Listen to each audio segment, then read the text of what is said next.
It's Game Boy World, and this is SD Lupin Sansei, Kinko Yaburi Daisakusen. April 1990 brings us our second game based on a classic manga and anime franchise. This time, instead of ultra-violent Fist of the North Star, we have a wacky, super deformed take on Lupin III.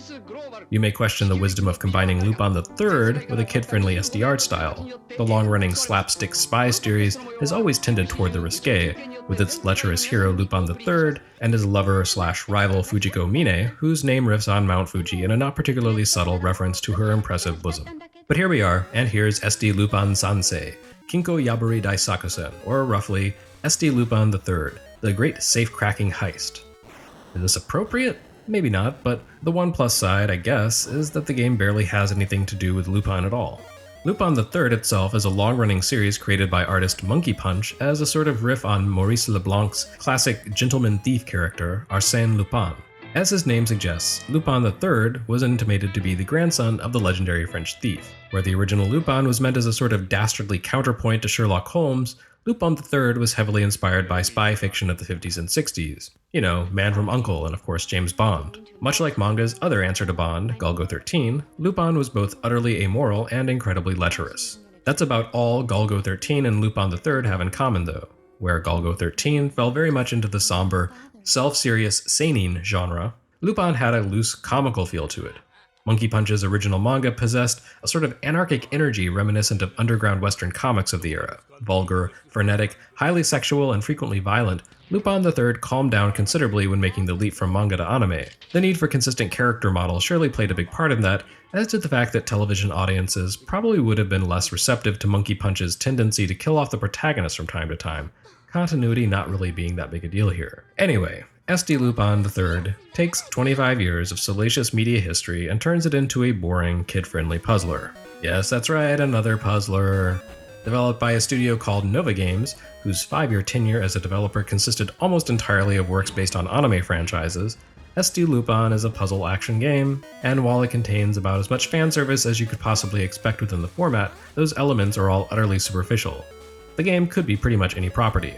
SD Lupin puts you in control of Lupin, of course, on a quest to complete a number of the safe-cracking heists alluded to in the title. They're not really heists, though. Basically, you run around in a grid, in search of a key which you then use to open a safe, and complete the level. Sly Cooper 2, this ain't. The action takes place on completely generic blank grids with movements constrained to a space-by-space format.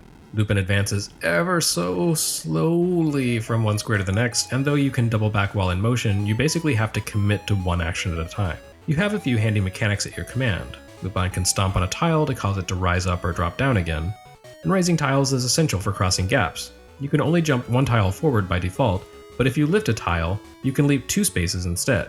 You're also safe from patrolling enemies if you're above their level, unless that enemy has a projectile weapon.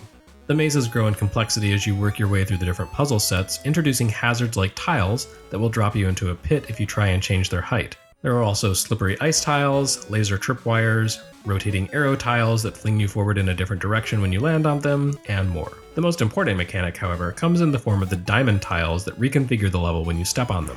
The diamonds cause every square in the level to splinter and disappear before reforming into a new arrangement, and every level requires you to make use of this feature in order to reveal secrets or reach the exit. All of this makes for a perfectly functional, if not precisely great, puzzle action game. But nothing about SD Lupin really screams Lupin, and that's where the superficial fan service comes in. Of course, you're controlling a sprite that looks like Lupin. I picked a color palette here that riffs on the Green Jacket series, aka the best Lupin, but each of the puzzle sets you face is themed according to a different franchise antagonist. It's kind of a greatest hits approach. Besides the ever-determined Interpol detective Zenigata, you also contend with Count Cagliostro, the mysterious Mamo, deadly robots Lambda and Sigma, and fire-controlling trickster Paikal. Admittedly, themed might be a strong word, since every set involves the same boring blank grid with the same key-collecting objective, but the hazards change somewhat based on your current foe. Each of the enemy leaders has his own special skill, most of which are essentially the same. Zenigata can reach out one space ahead of him to attempt to snag Lupin with handcuffs, which looks completely different than Cagliostro's dueling épée or Paikal's flamethrower, but in practice they're functionally identical.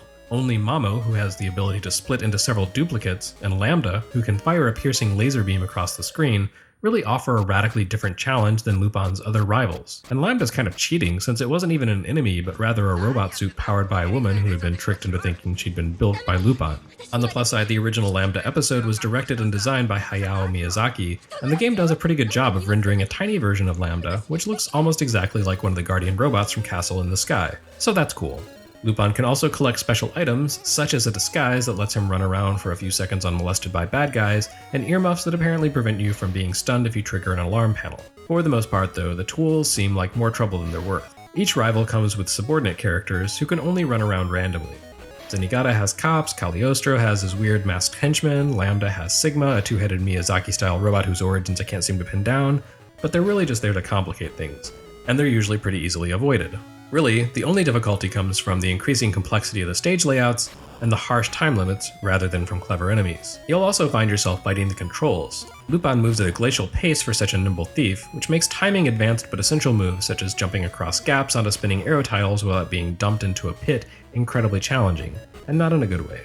There's also a lot of trial and error involved in SD Lupin III, as well as a certain degree of randomness the game design doesn't really allow for. It's not complete garbage, but as we've seen, there's no shortage of puzzle action games on Game Boy, and this definitely ranks in the lower tiers.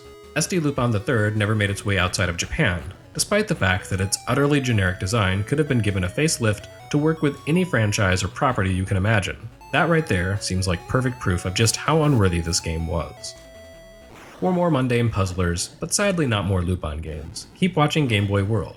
Please help spread warnings of boring and forgettable puzzle games by supporting this project through Patreon or through book sales.